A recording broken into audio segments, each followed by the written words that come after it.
Well, the wait is over. The official announcement is that the Minnesota Vikings, are going to roll with Josh Dobbs as their starting quarterback in next week's game against the Vegas Raiders. No surprise there. My stance has been very clear. I disagree. I think that Jaren Hall makes the most sense, but taking myself out of it, I even talked about this last week as far as what the team is likely to do. It was always going to be Josh Dobbs, so not a shocker. They believe that KOC and company believe that Dobbs gives this team the best chance to win based off of the other options, the remaining options they have available to them, Nick Mullens and Jaren Hall. 5 games left, a chance to secure a playoff spot. They think Dobbs is the guy. And talking about a playoff spot, more than likely one of those 3 wild card positions, assuming that the NFC North division is out of reach. Justin Jefferson returning. So, hey, Dobbs is now going to have the full arsenal of weapons to work with. Jefferson, Hockenson, Addison, etc. I disagree, obviously. I'm not going to regurgitate the same takes that I've said before. I do find it interesting, though, that with Jaren Hall, it's one strike and you're out. That drive that you had against Atlanta, it was a fluke. It was part of the scripted drive play package anyway. Any quarterback that's somewhat competent would look just as good as he did. He's a 5th round pick for a reason. Lack of experience. He's Kellen Mond 2.0. I've seen all there is to see with Jaren Hall. He's done.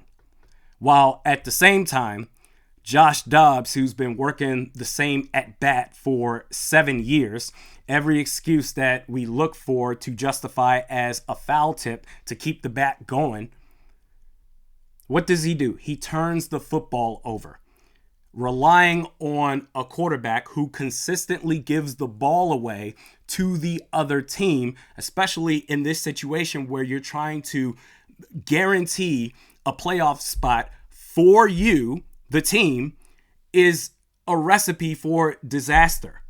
It's what he does. 4 games in a Vikings jersey, he has 8 turnovers. But there's a lot of nuance there. We need to have a discussion before ripping the rug up from under Josh Dobbs. There's some untapped potential. There's a ceiling that has not yet been reached. He's been in the league since 2017. All I'm saying is there's a lot of nuance, and Justin Jefferson's going to return. Kevin O'Connell, if he can just call the proper game plan that tailors to the strength of Josh Dobbs, this could be something special. That's crazy.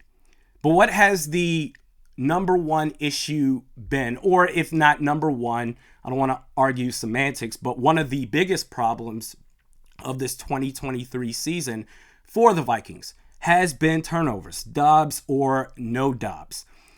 And that by having Dobbs as the QB1, you're saying, KOC, hey, listen, this can all work out.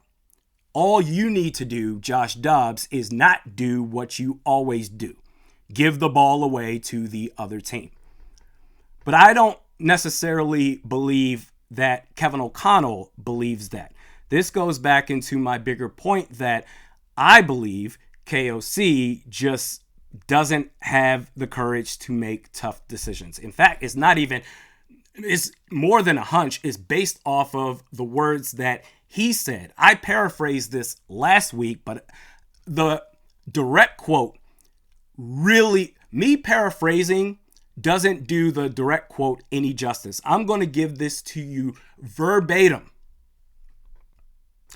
September 25th, 2023, Kevin Seifert posted an article on ESPN.com. The headline reads, Vikings Kevin O'Connell threatens to bench players over turnover issues. The direct quote, I think that's something we're going to fix one way or the other.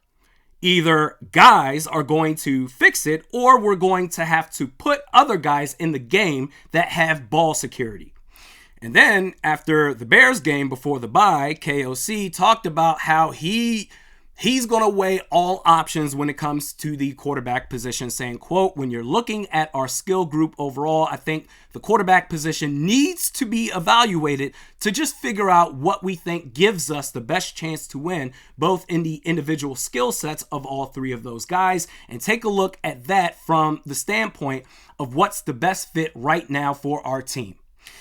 Those are the direct quotes of KOC. So clearly the turnovers aggravate him as much as it does anybody else, mentioning it twice.